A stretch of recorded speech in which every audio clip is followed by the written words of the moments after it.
During the Vietnam War, the U.S. military undertook a highly classified weather modification program called Operation Popeye. From 1967 to 1972, American forces engaged in something called cloud seeding, spraying silver iodide into the clouds to induce precipitation in an attempt to cause flooding and turn roads into mud. The goal was to extend the monsoon season in Southeast Asia and create heavy rainfall over the Ho Chi Minh Trail, the network of jungle trails used by the North Vietnamese Army to transport troops and supplies to the front lines in South Vietnam. The effects of this covert operation were classified, but in 1971, an American scientist leaked the details of the cloud seeding efforts to the media. The tactic of willfully manipulating the environment as a tactic of war proved to be very controversial. By 1974, the issue had become a global concern, and the U.S. Congress held hearings that led to the passage of an international treaty prohibiting weather modification for hostile purposes. Today, we are going off the radar to uncover America's secret history of using weather as a weapon. I'm meteorologist Emily Gracie, and you're listening to Off the Radar, a production of the National Weather Desk. On the show, we dig deep into topics about weather, climate, the ocean, space, and much more. Our goal is to help you better understand the weather and to love it as much as we do.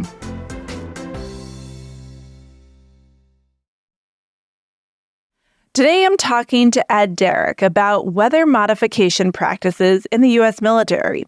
Ed is an author and photographer who covers a broad range of topics, but with a strong focus on military operations. When I did my research into this, I found that we humans have been trying it for hundreds of years. And it really culminated with Operation Popeye in Southeast Asia. In 2019, Ed wrote an article in WeatherWise magazine called Weaponizing Weather, the top secret history of weather modification. It discusses the use of cloud seeding as a war tactic during Vietnam.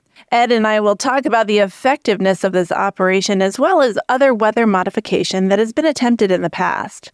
Here's my conversation with Ed Darak.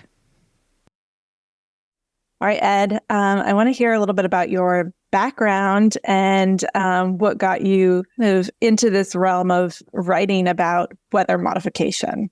I am a general author. I write about many different topics across a spectrum of fields. And one of my general specialties is atmospheric science and weather.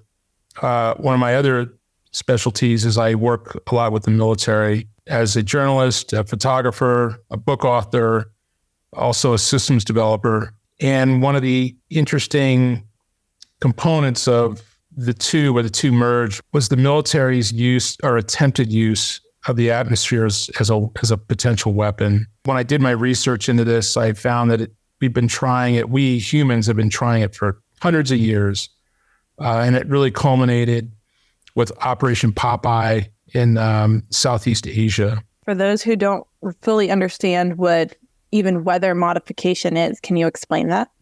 Well, it's humans' attempt to augment natural flow of weather. The most typical attempt is with cloud seeding. Basically, they use silver iodide to form cloud nuclei to make it rain.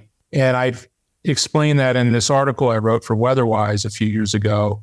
That was Vincent Schaefer who first discovered that he actually could do that people could do that. You can have limited effects with cloud seeding, but it just doesn't yield a whole lot of results, particularly in the long term. And it's very expensive. It's very difficult. But it's just been the idea of, from a military standpoint to, wash out roads, to bring fog, to cloak things. But it's almost impossible to do it on a very consistent level, in a controlled level. So your article hinted at the secrets of weather modification in our past and how we've used weather modification as a weapon. Can you talk about that? Yeah, the title of it is Weaponizing Weather, the Top Secret History of Weather Modification. There are actually a few different top secret programs that the Department of Defense had undertaken. certain people within the Department of Defense identify a potential leverage that we can use over a potential adversary now or in the future. I'm using the word potential a lot. They're going to expend certain resources. Sometimes those resources are a lot. Like, for instance, photo reconnaissance satellites. They spend a lot of money on those.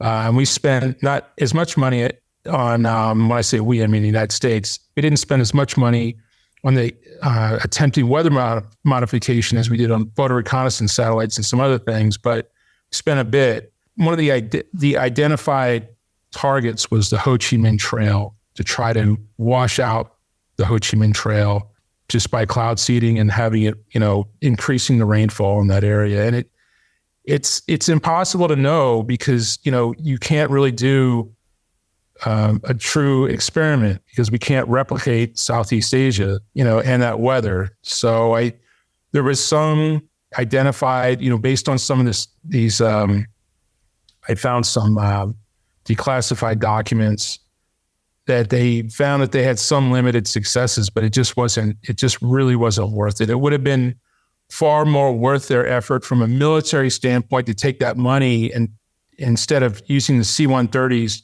to drop silver iodine to make gunships out of them. It didn't really work for them, but it's still a very interesting topic. And I think that, we're not the only ones who have tried environmental modification at a large scale. The Soviets have tried it. And going all the way back to, hundreds of years past, we tried it with cannons to try to make it rain by blowing up cannonballs in the clouds and those things. It is absurd when you look at it from a standpoint of military efficacy, because, you only have so many resources for the military. And, it's like, why would we try this? We don't even know the effects are so limited. We don't even know, but we still tried it. Are there other forms of weather modification that have been tried? I hear people ask a lot, like, can't you drop a bunch of ice cubes into a hurricane to make it dissipate? What kind of experiments have been done? They have done that. Project Cirrus. They attempted with 180 pounds of dry ice pellets. We have tried that. We also theorized that we could steer them with nuclear weapons. With a nuclear weapon, you are releasing a tremendous amount of energy in a very short period of time. So there's a high flux of energy. With a hurricane, which are the most powerful storms on the planet by far, and some of the most powerful natural events, earthquakes are, I believe, are the most powerful in terms of energy release. Even though you're releasing a tremendous amount of energy, with a nuclear detonation, it pales in comparison to the energy that's released overall over the period of a lifespan of a hurricane. It's NOAA. They've done some analysis on this. Their takeaway was that no amount of nuclear weapons that we have could significantly alter the course of a hurricane. Has it been useful at all, weather modification?